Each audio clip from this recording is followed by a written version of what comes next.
The following podcast is a Dear Media production. All week, we've been talking about hormones, and today we're so lucky we have a special guest, Paige Lindgren, who is a hormone expert.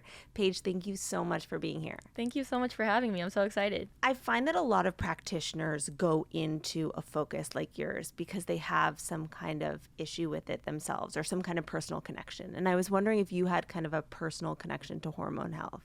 Absolutely. I know. I think that I'm happy to talk about that because people always ask me, I'm pretty young, why do you care about hormones? Yeah. I didn't wake up one day and think I want to be a certified hormone specialist. Yeah. So I have Hashimoto's disease, which is an autoimmune disease. That was diagnosed really young. I was in 4th grade. Oh, wow. So basically my whole life that I remember, I've been dealing with health issues, and that really impacts your hormones. It's an autoimmune disease. And then once I became probably my late teens, early 20s, I'm still kind of in my early 20s, but late teens, early 20s, everything kind of shut down for me, and I could not figure out what it was. I was chasing diagnoses. I'm like, this is more than just my thyroid. Why can't I get out of bed? Why is my weight just all over? What is going on? Took years, and we were just trying to test everything. We never tested my hormones. And then finally, when I met an amazing doctor, he tested my hormones, and we're like, oh, that's it. That controls everything as far as digestion to mood to energy. I was just blown away that just the little tweaks in helping regulate my hormones changed my life. I'm like, okay, I need to learn about this, and I need to share it. Wow. I was not expecting you to say that, especially so young. Yeah. That is so interesting, and that must have been really hard. And I'm sorry, and I'm also so glad that you were able to figure that out, and now you're able to share it with so many people. I know. I honestly think, as cheesy as it is, I'm like, there was a reason. You know what I mean? And, since I was able to, and fortunate enough to, get the answers and get the help from an amazing doctor, I'm fortunate that I was able to get that help, and I want to, let other people know, maybe, this might help them, too. Yeah, you don't have to necessarily feel that way, and there are ways through food and lifestyle and all those things. Absolutely. Wow. How might someone know if their hormones are off? When someone comes to you and wants to chat with you about it, how are they supposed to know? I know, because your hormones literally can impact you in so many different ways. I mean, one of the main things is energy, acne, weight fluctuations without trying, mood stuff. But I really think of it as if you're not feeling well, gut stuff, your hormones really have impact on your gut. That was a big thing for me. If you aren't feeling well and you get the typical blood test done and it's oh, everything looks perfect, maybe think, oh, maybe I should test my hormones. You know what I mean? Yeah. If it's not you're not checking off the big boxes of why you should be feeling so crappy. Yeah. Take a look at your hormones, basically. Because it can, it's when you go on WebMD or whatever, and it's you might have blah, blah, blah, blah, blah. Basically, you can have, hormones can impact and give you any symptom there is. So it's kind of hard to know, this is hormones, but you can kind of assume if you kind of rule other things out. It's so hard, though, kind of what you were saying with your Hashimoto's, where I think there's a lot of these vague symptoms that I think that you could just be oh, I'm really tired, I'm really this, all this is going on. Right. But it is worth getting them checked out. Yeah. And your gut knows, you're you know how you're supposed to feel, and you just know if you're not feeling how you're supposed to, Yes. I feel in the wellness community, but also just kind of overall, I've been hearing a lot about estrogen dominance. I was wondering if you could explain it a little bit and what might be helpful. Yeah. So estrogen dominance doesn't even necessarily mean you have to have super, super high levels of estrogen. It's all comparative to your progesterone. So you could technically have low estrogen, but if your progesterone's way lower, you have estrogen dominance. It really is interesting that it's a big buzz right now. I think with TikTok, have you seen the whole raw carrot salad thing? No. Oh, it's please tell us. It's just whole thing. Maybe it's just on my TikTok because my For You page is very hormone focused, but everyone's having this raw carrot salad because they're saying that the fibers pull out estrogen. I love that, but I also think that's not gonna heal your hormones. I agree. But I've just been hearing about estrogen so much the past few weeks because of this trend. Like, you're going to see it on your For You page today, like, if you have TikTok. Yeah, I do. But I'm happy that it is getting recognition. Estrogen dominance is way more common than low estrogen, but it's not everyone's case at all. When I was struggling with my hormones, I actually had low estrogen. So I had to do estrogen cream for a little bit, and that's what really gave me my life back. Oh, wow. So I really think, as far as hormones go, test instead of guess. Really, like, any doctor can run the basic hormone panel. And, like, before just assuming you have estrogen dominance, test. I do find that a lot of people are coming to me, and I'm hearing about them in general, and I'm hearing about them on Instagram and TikTok about having Hashimoto's or hypothyroidism. Yes. And I was wondering what your tips would be for someone who is like newly diagnosed. Yes. It's crazy. I'm trying to think of the stats. I saw something, or I read something. I actually don't know if it's what you read on social media. You never totally know. Yeah. But it was something about, like, just a crazy amount of people who now have Hashimoto's compared to, like, 20 years ago. And it just blew me away. And I meet so many people, and anytime I go on Instagram and, like, I re-throw it out there that I have it, the amount of DMs I get, it's crazy. Yeah. So I personally am medicated. I take Synthroid, thyroid hormones. I think you can do both, for sure, like a lifestyle change and medication. I think it totally depends. Each case is different. Some people might get away with, just lifestyle changes. Right. But my biggest tips, like, for me personally, going gluten-free helped me so much. I don't think normal people, like, if you're feeling great, you don't need to do that. I agree. But gluten has a weird molecule mimicking thyroid thing, and it really, really helped my symptoms. So going gluten-free, eating whole real foods. A big thing was blood sugar balancing. Yeah. So, like, eating breakfast with a lot of protein, not skipping meals. And then the other big thing is, when I was first diagnosed, was diagnosed in 4th grade, but, like, throughout the years before I started the lifestyle changes, I was, like, running myself to the ground with exercise and let's try intermittent fasting, and, like, why am I gaining weight and why am I puffy, and, like, what's going on is my Hashimoto's. Yeah. But I was doing everything the opposite. As soon as I started, like, lowering the intensity of everything and really nourishing myself, that's when my body felt safe enough to let it go. So it's a weird thing. Like, you're kind of searching for something and you're doing the opposite. And yeah, so I think lowering stress levels, for me, going gluten-free, eating whole real foods, more protein at each meal, and yeah, just lower impact, like more yoga, meditation, the things that, like, are boring and people don't want to admit might help, actually really help. I love that you said it that way because, you and I had talked offline about how important it is for rest and recovery, how the people think that they have to absolutely kill themselves in the gym and with these restrictive diets, and then that winds up being really counterproductive.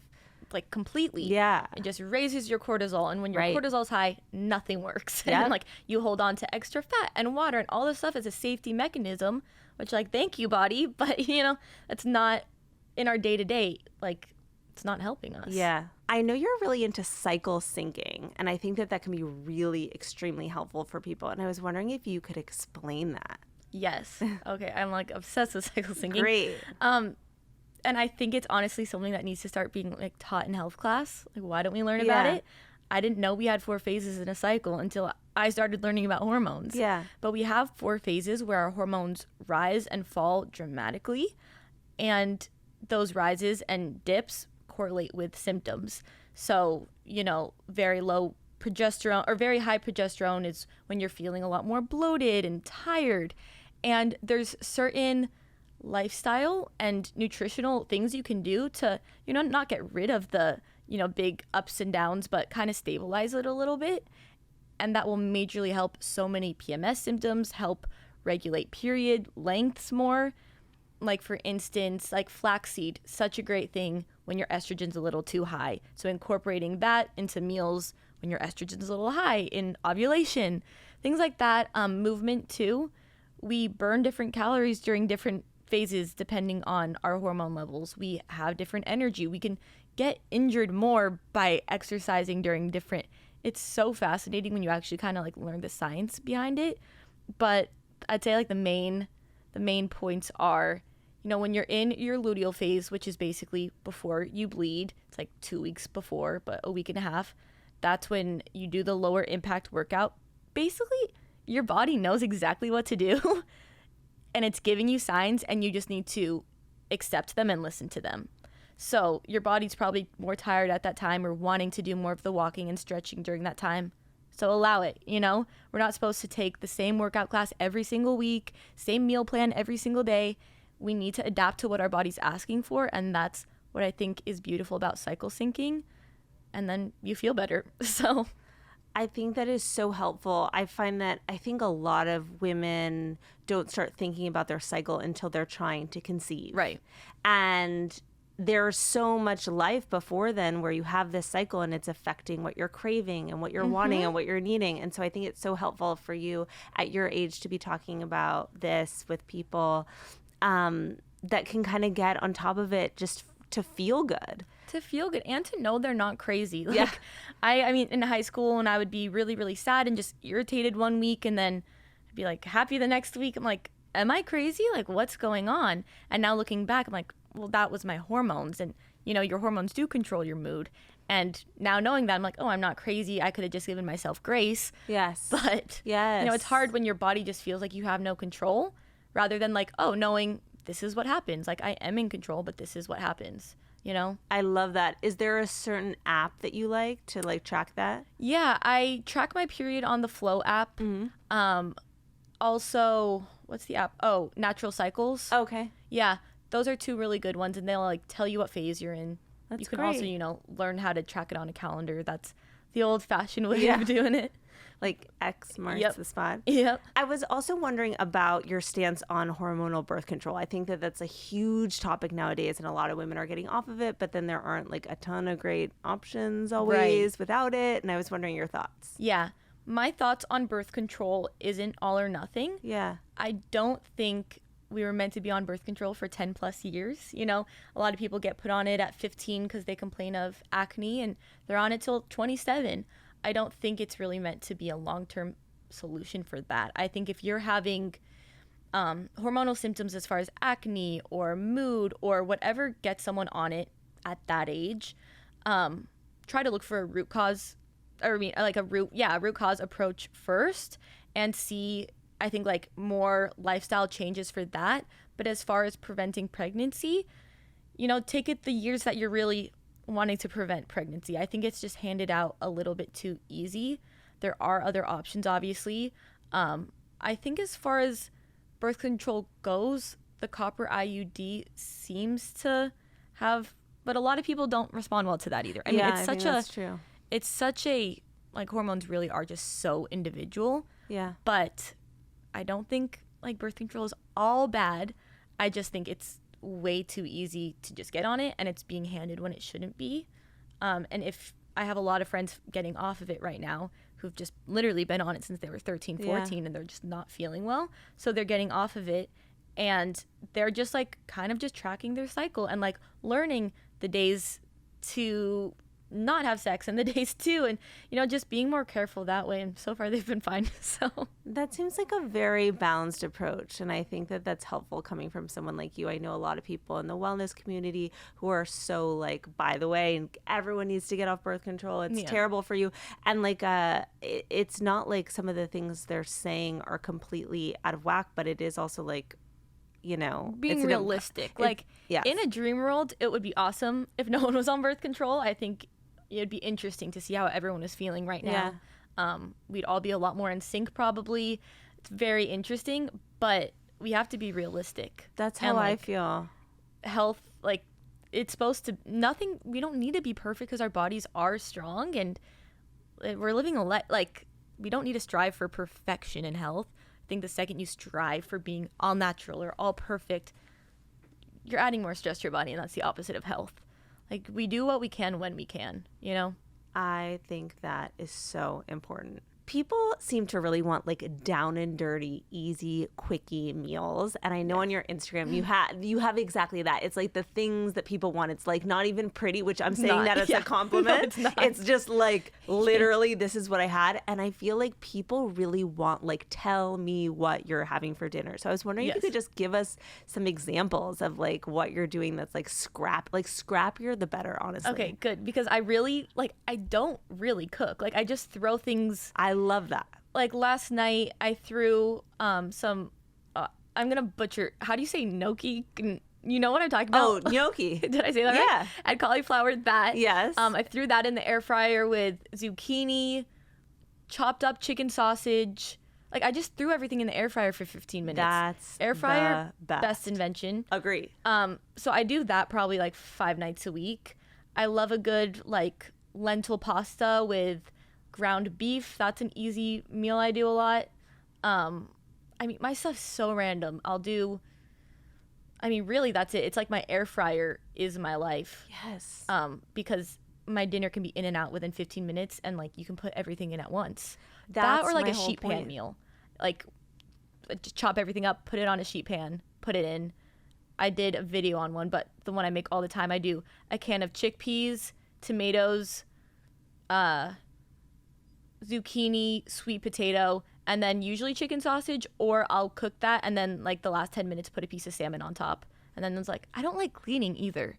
So anything that's like one pan, one pot, one air fryer. That. Yeah. But see, that's the thing that people really want. It's like scrappy, it's easy, it's doable, it's done in like under 20 minutes. Yeah. I think that the old Instagram ways of having everything so curated, perfect, it's not real life. Overwhelms me. Yeah. I will never cook something with over like 7 or 8 ingredients, like really. Yeah, I love that. You also posted something I think yesterday that felt like really innovative because I would have never thought of it, but it was gluten-free raisin bread with almond butter and then cottage cheese on top. Favorite meal. That Favorite. looks dope. Is it the Good Culture? Good Culture. By the way, this is like the 4th time, by the way, Good Culture, we're not sponsored, but like I hit know. us I up. try so hard. Like I make so many cottage By the cheese way, videos. It's amazing. It honestly is amazing. Like, by the way, cottage cheese, I'm a fan of cottage cheese, but for whatever reason, it's very good. And I thought Very that was good. a very innovative snack. Thank you. I love that.